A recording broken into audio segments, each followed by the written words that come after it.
Yo, what's up, YouTube? It's Call It Back. Hey, man, it's been a little minute since I've done one of these. I think my last review was for Sinners, and YouTube in general, it's been a little minute. But yeah, we're here with the Michael review. Great movie. Had such a blast. Already seen it twice. I know I'm going to see it the third time, too. I guess the way I'll start off this video is I'll start off with a quick story. I was probably about 10 years old. It's probably like 2009. I was living in a trailer park at the time with my family. And this trailer park had an arcade room. And the arcade room, I would always go there, play some Tekken. I think they had a couple fighting game cabinets there. They had pool. I loved playing pool as a little kid. But they had a jukebox, and I would scroll through the jukebox, and the jukebox had some Jackson 5 on there. I've been a huge fan of Michael Jackson, Jackson 5. I'd been put on since I was in the womb. But they had some Jackson 5 on there, and they had ABC. Man, I used to love ABC. I throw that one on, and man, I'm in that arcade by myself. It's a little tiny trailer park. I'm jumping around, dancing, just crazy, just having a blast. The most I've ever danced publicly in my entire life. I just couldn't control myself. I was having so much fun.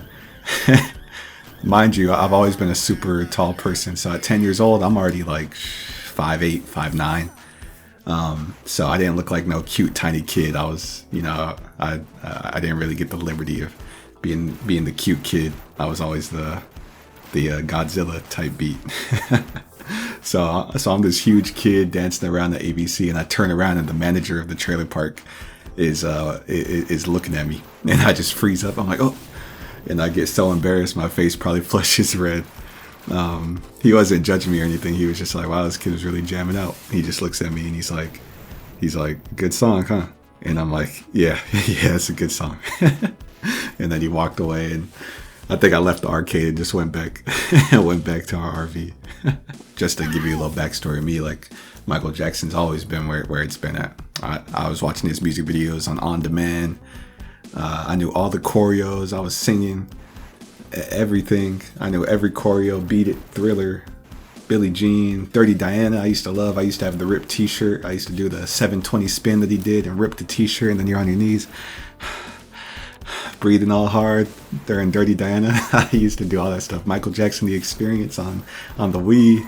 The This Is It documentary I used to watch over and over. I mean, Michael Jackson was always that. So obviously I was super excited for this movie. I go into it as a casual audience member. Obviously I'm a creative myself, but there were a lot of things that stood out to me that I found really, really well done. And with movies like biopics like this, especially with someone that's on this caliber of Michael Jackson, it's like you can't just make a biopic about someone's entire life. That will hardly ever work well, because we're such complex human beings. You could probably make 100 different movies about different themes and aspects of Michael's life. That's how nuanced humans are. And that's what I like about this movie, and what I think made it so good is that they found the story within the story. That they didn't just try to cram his whole life into one film, all conjumbled and just for shock factor and wow value. They found something to say. They found a theme. They found what they were going to say. And that being, the movie doesn't instantly start off with it, but once you finally get to Jafar, the older version of Michael Jackson, Jafar just killed it. I'm blown away by his performance. Enough said. I'm not going to say anything else about that. He absolutely killed it.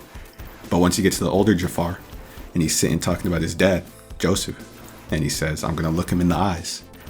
Cut to the next scene. He can't. He's asking his management to tell his father that he wants to make an album, this and that. That instantly starts off the conflict of the story. And what that also does is it instantly sets up a protagonist, obviously Michael, and it also sets up the antagonist, though. And that's another reason of why I think this movie was so well made, is because they weren't afraid to make Joseph Jackson, Michael Jackson's father, the antagonist, the villain. They weren't afraid to go all in on that. It's like a good versus evil type of thing, and they weren't afraid to make Michael's father the evil. And having that type of guts to double down on Michael Jackson's story like that, the biopic, that was a very, very good take, and I'm really glad that they weren't afraid to do that. They found the story within the story, and they weren't afraid to make Joseph Jackson the antagonist, the villain. And what that does is that instantly sets up the movie. Now that you have your stakes, you have your conflict, now you can really set up the trajectory of your story structure into just a classic Hollywood blockbuster. So, at times, it felt like it almost felt like an action movie, spiritually, thematically. Like, it didn't feel any different from any other blockbuster movie because it had that setup of the conflict and the antagonist, etc. But, you could talk about Jafar Jackson and him playing Michael Jackson, but the actor who played Joseph Jackson, Coleman Domingo, I think he did really well. Playing the antagonist of a film is a really tough thing to do. They talk about, when you're playing the lead, Daniel Kaluuya, and I think Chadwick Boseman was talking about this too. They acted in like Black Panther. Daniel Kaluuya was the lead of Get Out. They talk about being the lead of the film, and while the Michael film's a little different because it's a biopic, but at times being the lead of the film, you're kind of what they call, you're just in the pocket. You're the one carrying the weight of the film and the momentum of the film forward, but that doesn't always mean that you're always getting all the shine, not all the time. Now, the Michael biopic is different in that regard because it's obviously about Michael Jackson, but just that concept of the lead and in a film, being the lead, carrying that momentum forward doesn't always mean that you're getting the shine and you're the lead action star that they say you are. Like Black Panther, Chadwick Boseman, he's just in the pocket. He's T'Challa. He's carrying the momentum forward. Yeah, he gets his shine, but who really gets their shine, who they really talk about? Michael B. Jordan, Killmonger. Daniel Kaluuya, when we're talking about, maybe Get Out's not the best example, but Nope, Nope, he was the lead in there. And, he doesn't always get the most shine when people are talking about that film. You know who gets the most shine? Keke Palmer gets the shine of that film. They're always talking about like how she stole the show, this and that. So oftentimes the leads are just in the pocket. Why I mention that though is because the way this film was structured through Michael's story, it really gave Coleman Domingo, who acted as Joseph Jackson, a lot of room to work with and play with, and I think it was beautifully acted. There was just something under the surface the whole time. Obviously he's the antagonist. Obviously he did a lot of bad things. And there was also just layers of like insecurity, greed, hate, love, family, man. All of that was felt in one at times. And it really just felt like you were witnessing kind of just like truly a broken man. There's one moment, it's in the trailer when he's talking to his family at the dinner table and he's like, y'all want to work in the steel mill the rest of your days? No, sir. Yeah, because I sure as hell don't. He already had his answer. And so, you go into it and then he asks his boys, y'all willing to fight for it? Yes, sir. I need you to say it a little louder. Y'all ready to fight for it? Yes, sir. That right there has a lot of charged undertones in that because he already has his want. He doesn't want to work in the steel mill. He made that clear. So when he says, y'all willing to fight for it, it's almost like he's asking his boys, are y'all willing to fight for me? Are y'all willing to fight to save me? Even though he kind of shifts it in the way, I think you get what I'm saying. But that level of not only acting, but that's in the writing too. That's in the writing. All of that stuff, all of that stuff is in the writing. Writing isn't just dialogue. Writing isn't just words. Writing is the way characters say certain things. Writing is the way a character acts a certain way over another actor. That's all levels of writing. And so when we get later in the film and Joseph Jackson claims, there's a scene with the wife, Catherine, when he claims that everything he's done has been for this family. And she says, you go ahead and keep believing that. While that may be true to an extent that everything he's done has been for his family, he clearly also saw an escape for himself. And you see that at the very beginning of the film when he says, y'all want to work in the steel mills? Yeah, because I sure as hell don't. So all of that from the acting, Coleman Domingo, the writing, all of that was beautifully crafted. It really felt like the story was really handled with care. And the reason I'm talking about this is because this is kind of rare to see nowadays. Movies are really struggling. And me personally, that starts with story. The stories are just weak. People don't understand story structure. People don't understand the levels and layers that go into creating really good stories like this. Because at the end of the day, stories are what's going to stick with you. It don't matter how beautiful your film looks. It don't matter the biggest actors you got on stage. If the script, if what's on the page and the story is trash, people are going to feel that. So, it's a big reason why I've been I've been talking about that. To take a quick break from all the nerdy stuff, just get into some of my favorite parts.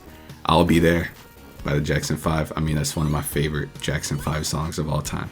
I'll Be There and Blame It on the Boogie. When they played Blame It on the Boogie when he got Bubbles, I think it was, in the montage, man, they played my 2 favorite Jackson 5 songs right there. I'm happy. To wrap this up, I won't keep this too long, but getting into the direction, I really feel like the direction, the director directing the film was very well done. And what I mean by that is 2 things. Let me bring it back to they found a story within the story. First, Michael says, I'm going to look him in the eyes. He can't do it. That starts the conflict. That lets you know who the antagonist, who the villain is in the film, Joseph Jackson. Now, as you get through the course of the film, you get to the end. And it's the last night of the Victory Tour with his Jackson brothers. He was coerced to do it by Joseph Jackson. When he's standing on that stage, he finally has the courage. I'm going to do it. I'm going to look him in the eyes. Joseph Jackson standing on the sidelines, he's looking at him in the eyes.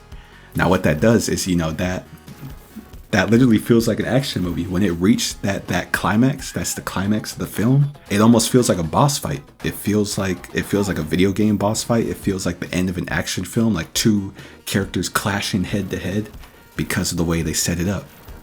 It felt like a boss fight spiritually. It felt like a boss fight mentally. You could feel that. And the way they did that is so well done, because then the climax of the film, finally he does it. Joseph Jackson tries to stop him. MJ's bodyguard Bill is like, Joe, it's over. Michael Jackson walks away, and then you hear that bad music come on. The directing, all of that stuff is chosen for a reason. It might have been in the script as well, but shout out to the director, because all of that stuff, even when we go back to that night, the Victory Tour, MJ looks at his dad in the eyes. You know what song they're playing on there? Working Day and Night. You got me working day and night. They're playing that song. That's all a level of writing. That's all invisible ink, as we call it. The ink that you can't say, that you can't see. The words that you can't see. Playing got me working day and night. All the brothers singing it as MJ says, this is the last tour. You ain't gonna have me working day and night no more. That's powerful directing. All of that stuff is what makes movies beautiful. After that, then you get into the bad tour. Transition straight to the bad. I'm bad. And Michael Jackson singing Bad.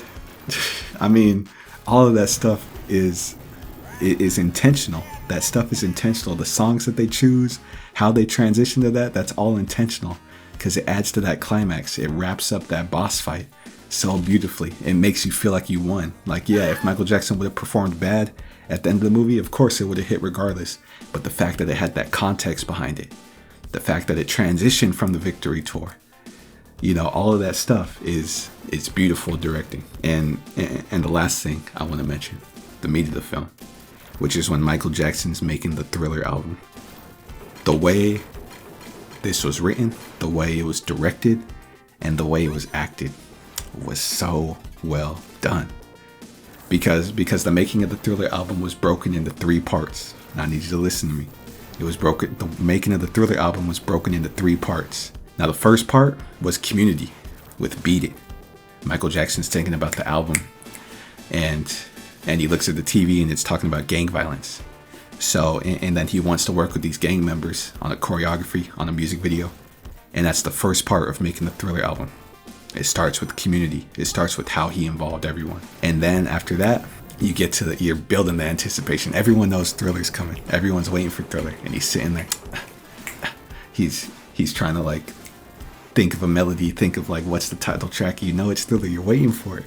Not the title track, because Thriller wasn't the title track of the album, but the hit of the album.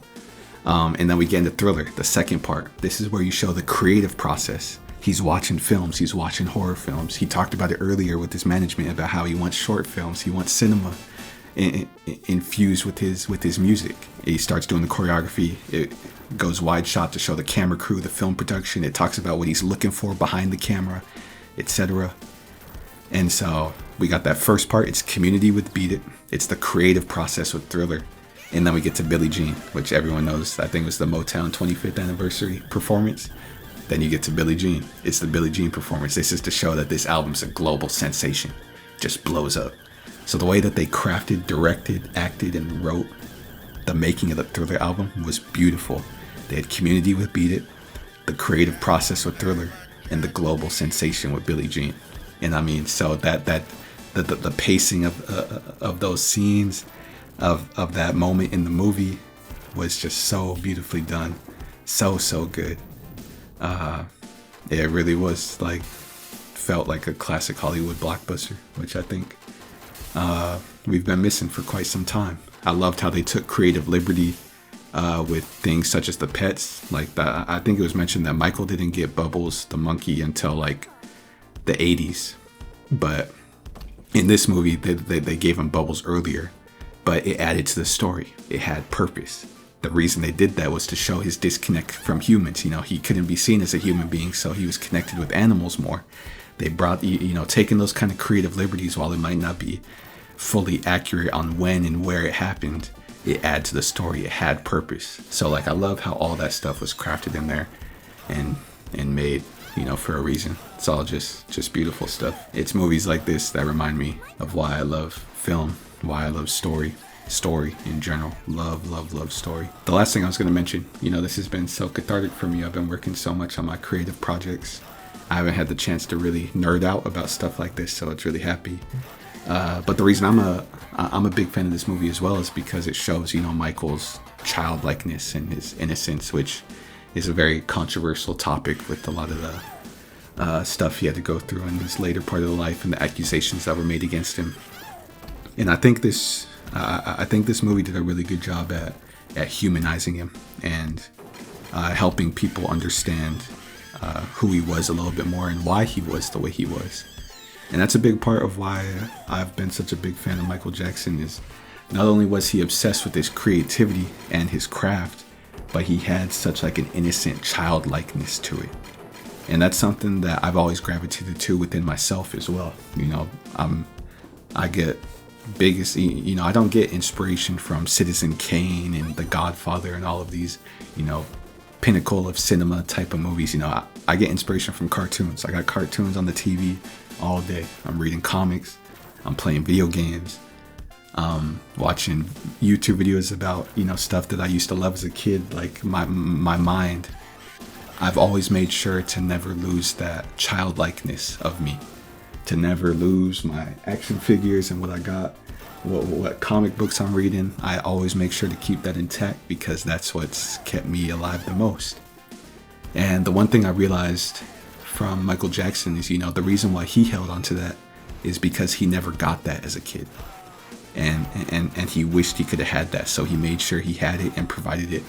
I feel like, in my personal opinion, with Neverland and stuff like that he provided it for other children to have a safe space to be kids.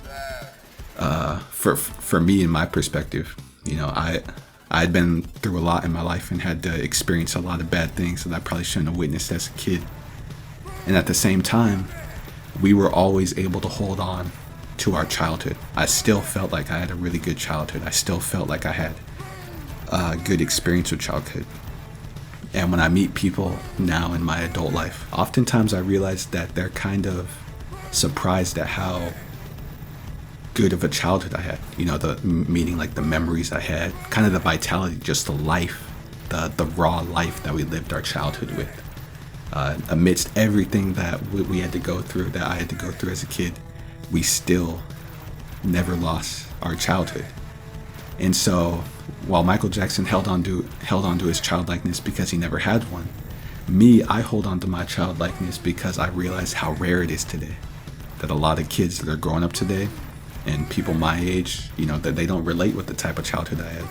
But that childhood I had is what kept me going, what kept me alive, what kept me filled with passion and fire. So the reason I hold on to my childlikeness is not because I didn't have it, but it's because I understand how valuable and rare it is in today's day and age. And I feel like it should be tapped in more. We should not be afraid to be like children, to just not lose that innocence of ourselves and what we loved as kids. Like, there's nothing wrong with that. The way I present myself, it's not about being a man or a manly man or an adult or this and that. It's about being myself. The stuff that I've grown up with has crafted me as a human being. And, that's a big reason why I've always been such a big fan of Michael Jackson ever since I was a kid. and why I carry myself the way I do today, and why I create the way I do today. You know, I don't just take inspiration from other filmmakers, other writers. I take inspiration from musicians. I take inspiration from the greatest people of all time. And Michael Jackson did the same thing. He took inspiration from Gene Kelly and Charlie Chaplin and all these people who, quote unquote, probably had no relation to what he did, but he loved how they created and how they lived their life, and he wanted to do it his way.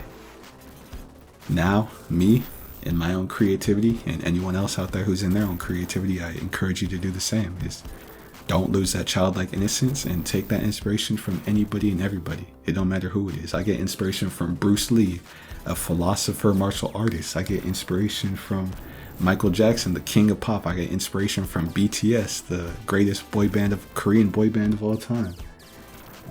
I get inspiration from anybody and everybody, and I make sure not to lose that childlikeness and innocence of myself. And I encourage you to do the same. So if you're a fan of Michael Jackson, again, I highly recommend that you go check it out. And yeah, this was my review. It's been Kala. Maybe y'all be seeing me in a little bit more. I'll catch you on the next one. We out.